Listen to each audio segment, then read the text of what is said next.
3,800 meters down, pressure climbs past 380 atmospheres, and natural light can't survive. So how do you find a ship lost in total darkness, with nothing but sensors, sonar, and a single beam of light?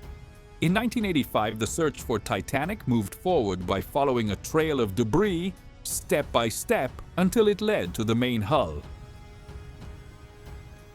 Now, the camera descends into that same kind of abyss, and an artificial shadow starts to take shape at the edge of the lights. If you want to follow this encounter, moment by moment, hit like and subscribe, and let's begin the descent.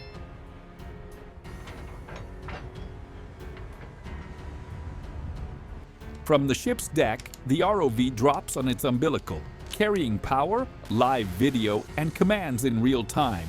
Every meter down increases pressure and shrinks the margin for error in thrusters and buoyancy. In the control room, operators track telemetry, fine-tuning camera gain and gimbal stability. Below, marine snow drifts through the beam like dust, the only constant motion. The goal is simple: sweep the bottom in clean lines and find something that doesn't belong to nature. When the lights lock onto the horizon of silt, the search truly begins.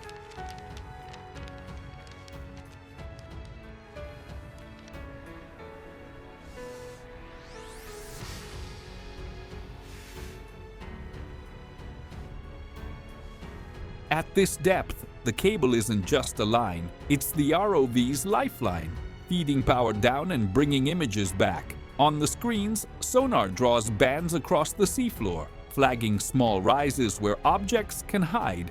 The vehicle holds just a few meters of altitude, so it won't stir silt and lose contrast. When something reflects differently, metal instead of mud, the operator slows down and adjusts the gimbal.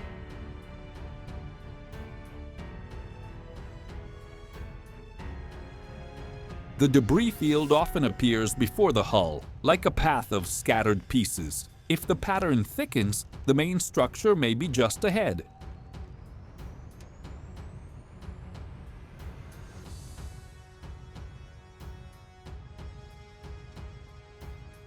What looked like a loose fragment now shows a pattern of construction, riveted plates and repeating curves, the language of a ship's hull. On the ship, the team shifts from sweeping to a slow approach, holding altitude and distance so the image won't vanish in silt. The ROV uses the gimbal to read edges, searching for rails, cutouts, and deck lines.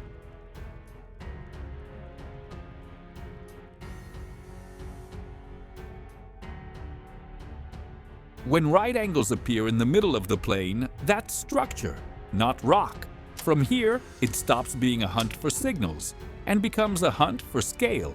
If the geometry keeps growing inside the beam, the main hull is ahead.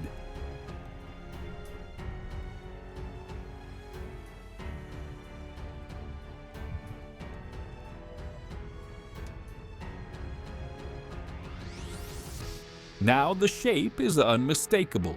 The curve of the bow, the slanted deck, and engineering details nature never makes. On April 15, 1912, Titanic sank in the North Atlantic and fell to this cold bottom, breaking apart during the descent.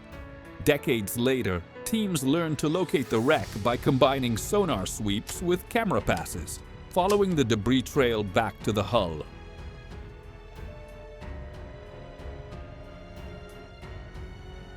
The ROV holds its distance to avoid contact and to keep silt from blurring the edges. When rails and deck cutouts come into view, the scale becomes undeniable. This isn't a fragment, it's an entire ship.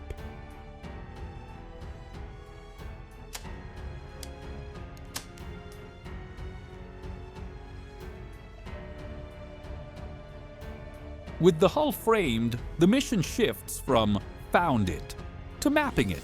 The ROV circles the bow at a crawl, keeping a fixed distance so it won't touch fragile structures. Lighting switches between a wide beam for scale and a tighter beam for details like rivets, cutouts, and deck features.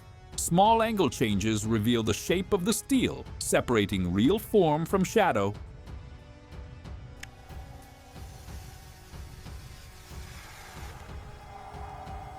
The bottom out here is deceptive. One cloud of stirred silt can erase edges for minutes, so every turn is made like a slow reading, inch by inch.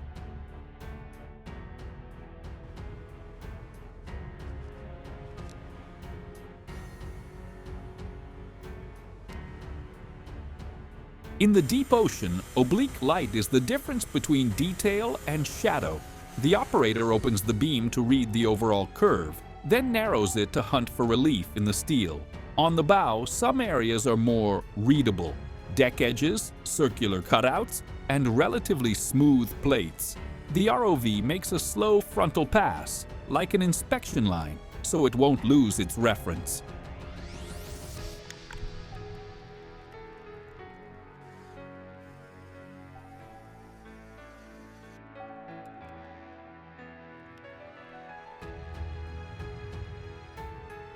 When the shine changes abruptly, it can mean raised letters or stamped markings. With the right angle, a name can appear, without anything changing except the light.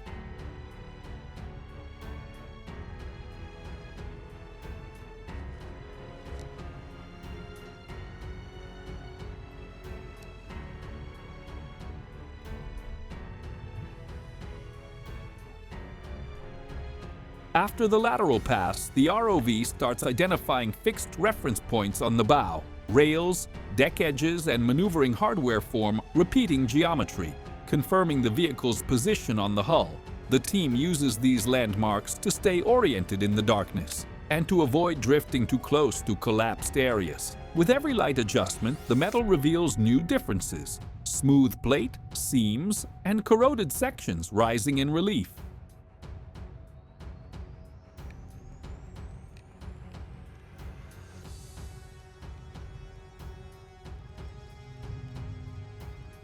The goal here is a visual map, where the deck edge begins, where the openings sit, where the structure changes. Once those elements line up in sequence, the framing is stable enough to search for the name with precision.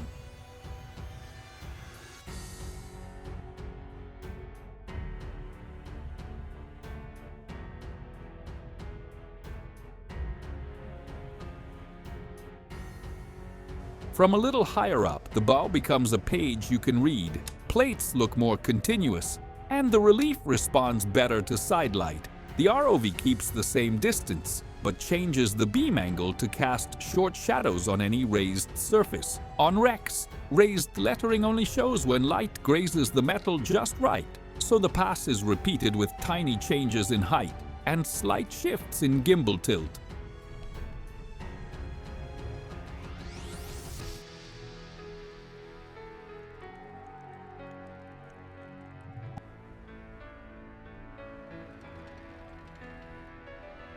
If there's a nameplate, it won't show by color, it will show by shadow. And when the first stroke appears, the team freezes the motion and rebuilds the frame.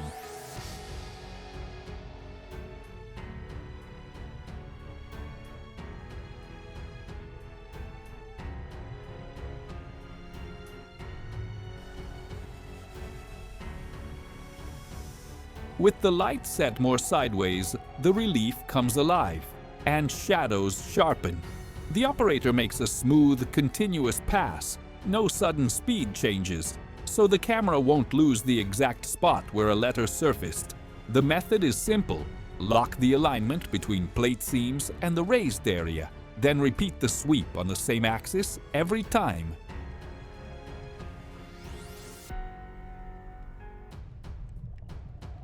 Down here, one touch, one silt cloud, can erase the detail for minutes, so the ROV stays light, using the smallest thruster pulses. When 2 or 3 strokes connect, you know it's not a scratch, it's an inscription.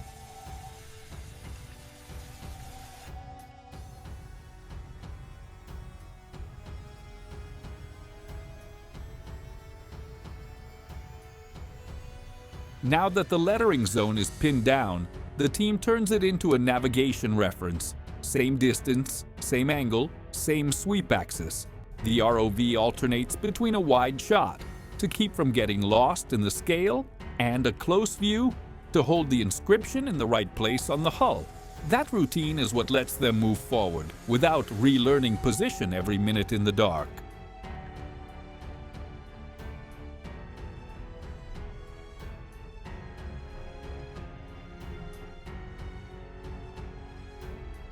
If you want to see exactly how this sweep leads to the moment the name becomes fully readable, hit like and subscribe, and we'll trace the hull inch by inch.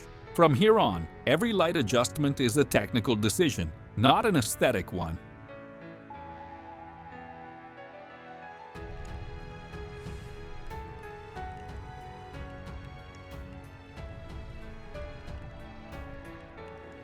With the bow confirmed, the team widens the route to connect bigger visual landmarks, rails, hull cutouts, and the edge of the silt line. That creates a navigation path the ROV can repeat, without relying on memory alone. Instead of pushing closer, the operator pulls back for context, learning where the inscription sits in the bow's overall geometry. Each loop is made in a wide arc to avoid stirring dust and to keep the umbilical stable.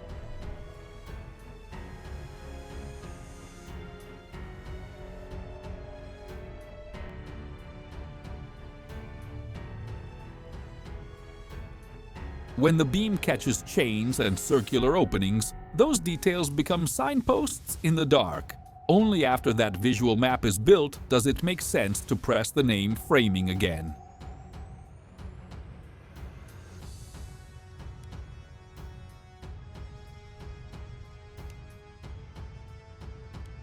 With the angle dialed in, the relief stops looking like noise and starts forming characters. The operator holds the ROV nearly motionless, then uses the gimbal to sweep in millimeters, because any drift changes the shadow and kills the read. Light is set low and sideways, creating contrast without blowing out the metal. Then the team makes a longer pass.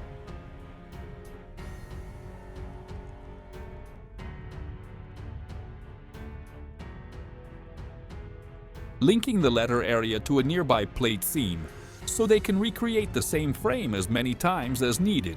This is where identification becomes almost direct. When the strokes finally lock together, the name starts to emerge for real.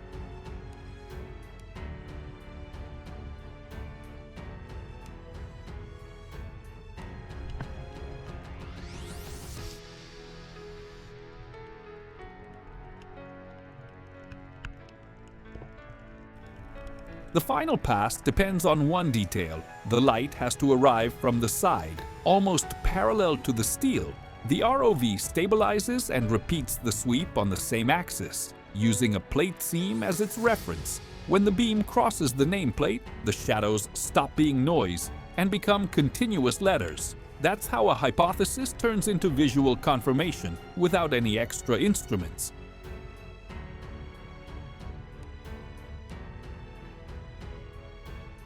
Down here, the corroded metal still holds the raised imprint of the name, and for a few seconds, it becomes fully readable.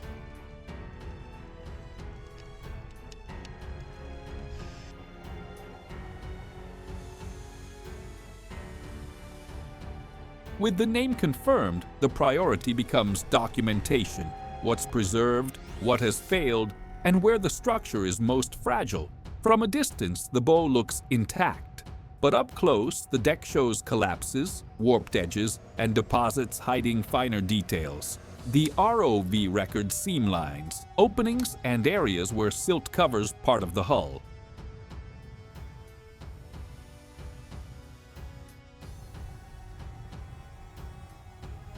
These images help explain how the bow hit the bottom and how the steel has degraded over decades. Next, the camera looks for larger landmarks to guide the rest of the route across the site.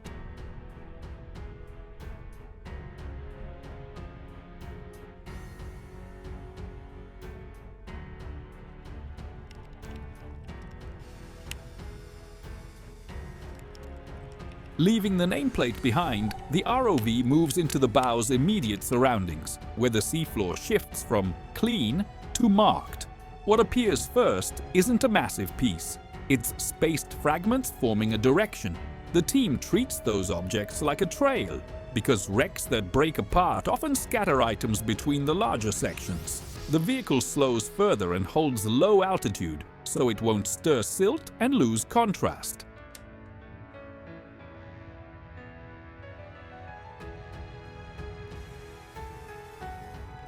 Each new fragment confirms the camera is moving off the hull and into the debris field. Following that line, the next step is to find larger pieces, signs that the path is leading toward the breakup zone.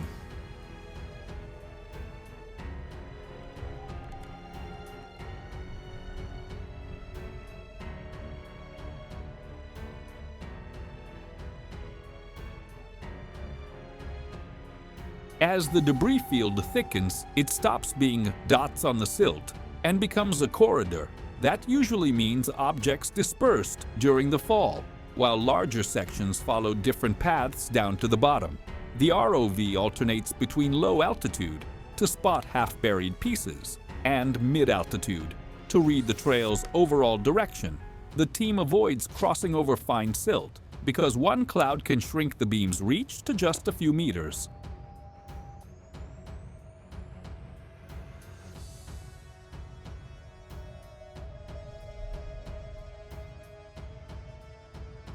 Among the fragments, repeated components and larger pieces begin to appear, helping confirm the route.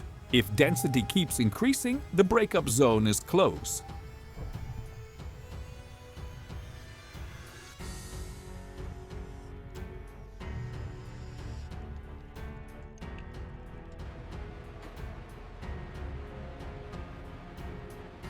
The breakup zone doesn't show up as a line. It shows up as a change in pattern. Larger pieces become more frequent, with torn edges and bent steel, signs of extreme stress before the bottom. The ROV slows even more and starts alternating frames, tight shots for fracture details, then wider shots to stay oriented in the debris.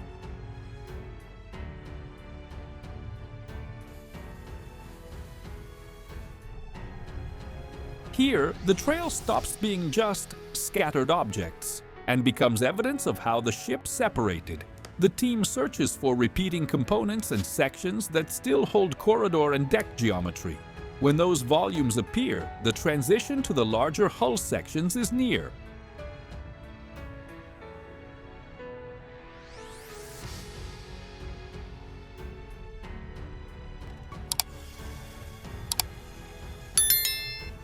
The geometry changes again. Instead of continuous surfaces like the bow, you see crushed volumes, exposed beams, and layers of steel folded over themselves. That's typical of Titanic's stern, which hit the bottom less stable and came apart far more violently.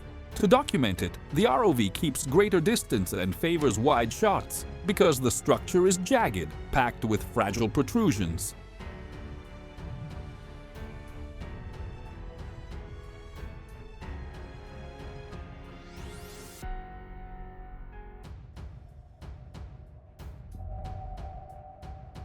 The team looks for orientation cues, areas that still resemble deck lines, edges, and aligned cutouts, to figure out what's what. Slowly, the twisted mass stops reading as pure chaos and starts revealing recognizable parts of the ship. This is where the debris field clearly connects to a second main section.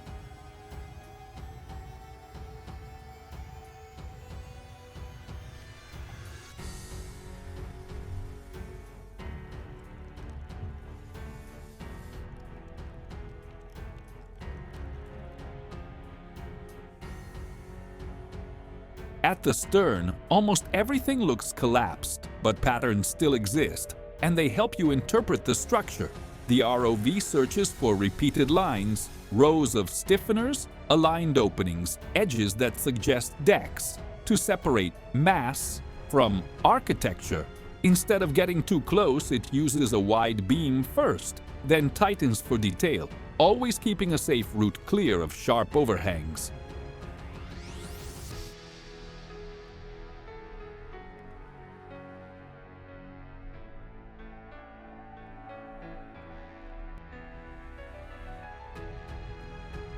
That reading matters because it shows how breakup energy and descent affected each section differently. The stern isn't just more destroyed, it records a different kind of impact on the seafloor. By documenting these landmarks, the team can compare the stern to the bow and rebuild the sequence of collapse.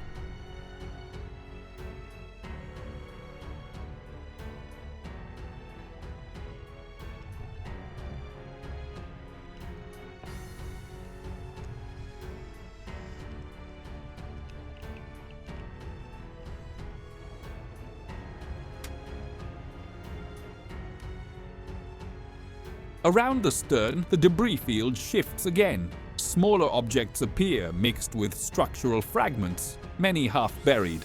For underwater archaeology, those items are evidence. What was on board and how dispersal happened during the fall.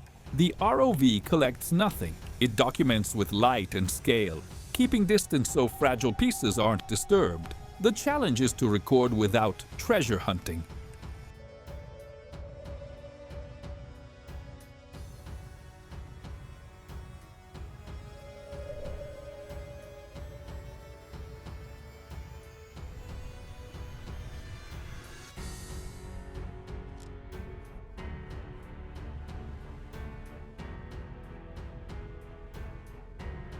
Each item has to be seen in context, relative to the silt and the direction of scatter. When multiple objects appear in alignment, it suggests a trajectory, not coincidence. That record helps visually link the stern to the debris corridor between the two main sections.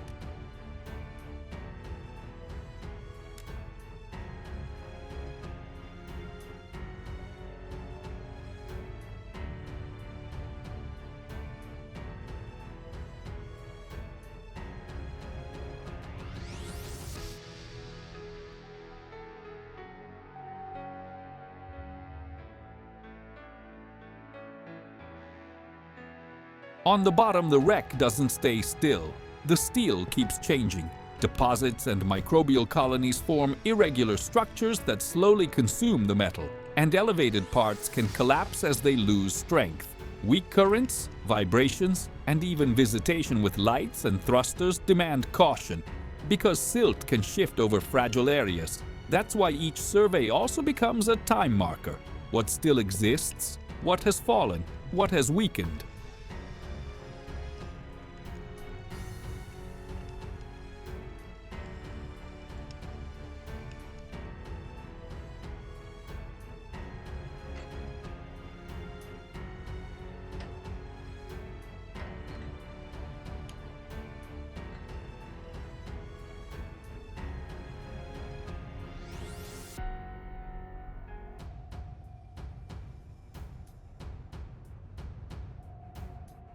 The ROV documents surfaces, seams, and edges where corrosion is most visible. Those scars tell more than the story of the sinking. They tell the story of the site after it.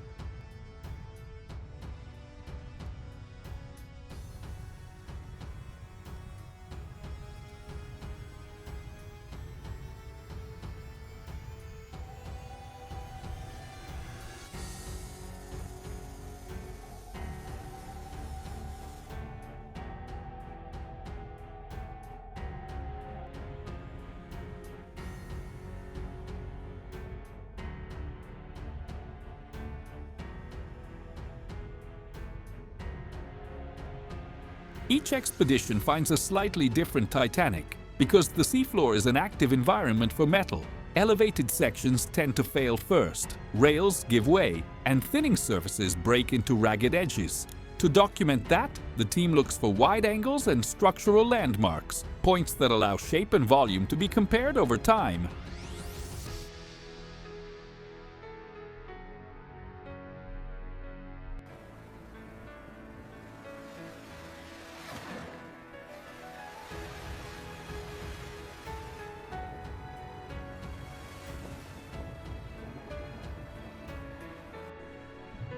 This isn't a sudden destruction, it's a gradual loss, recorded in detail. The ROV keeps its distance and avoids passing low over fine silt, because clouds can hide fragile zones for minutes. That fragility also shapes how the site should be treated. Careful recording, minimal impact.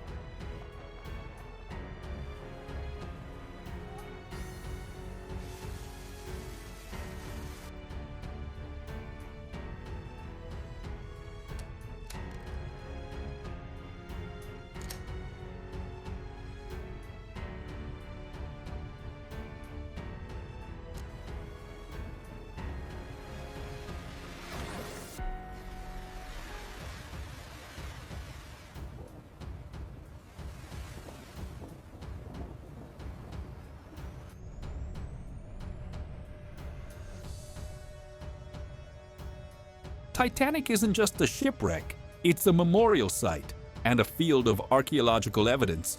That's why modern expeditions prioritize recording, mapping, and minimizing impact, avoiding contact and avoiding silt disturbance. Even a light touch can snap thinned steel or bury objects under a cloud that takes minutes to settle.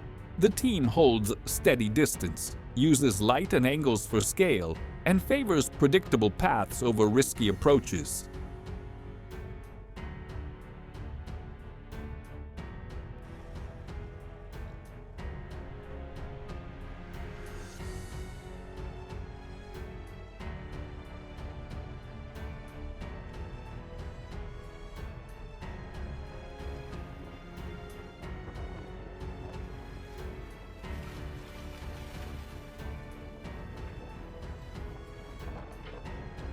That discipline defines what can be shown, not going inside, but observing with precision. In the end, the value is in preserving information, not removing anything from the deep.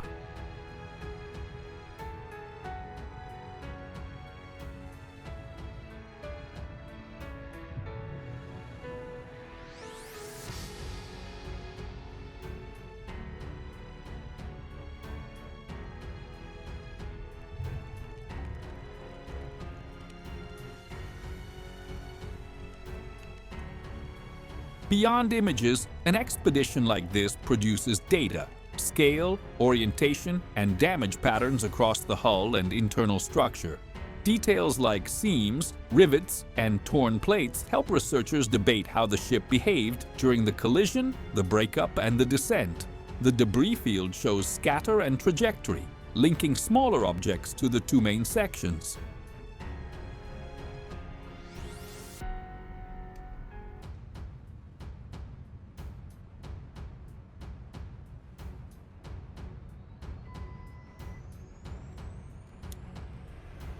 That record also connects to the history of 20th century maritime safety, communications, procedures, and evacuation capacity.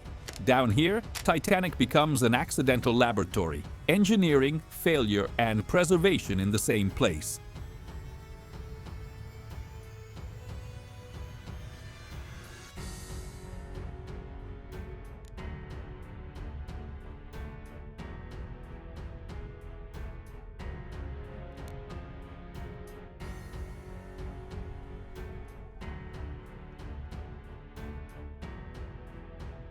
With the main survey complete, the team makes one last wide pass to confirm orientation and coverage. The ROV opens the beam for scale and avoids skimming low over fine silt, minimizing any track it leaves behind.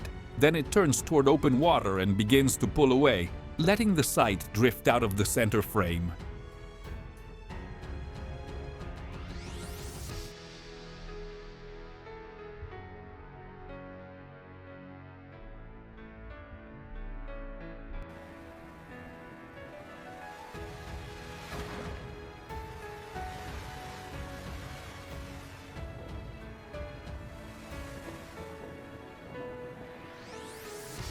On the ship, the winch and telemetry switch into return mode, keeping steady tension on the umbilical. The image shifts from inspection to exit. Fewer details, more distance. The goal now is to rise cleanly, in control, without touching anything.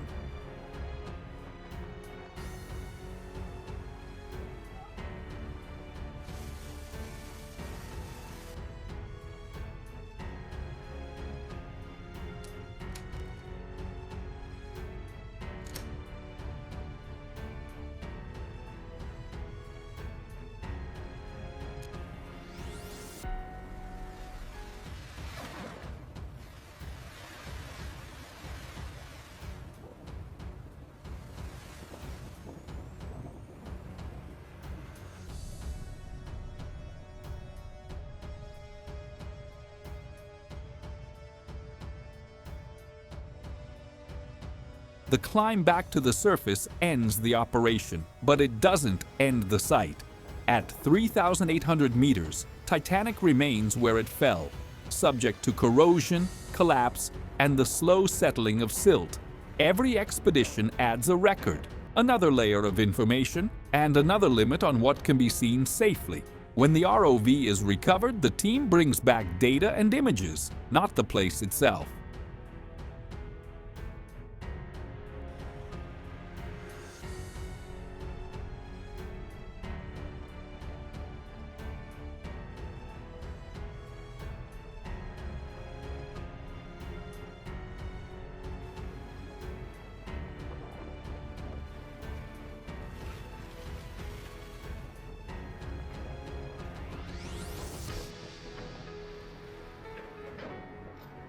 Down below, the ship stays beyond the reach of natural light, preserved and degrading at the same time. And when the floodlights shut off, the deep ocean returns to darkness.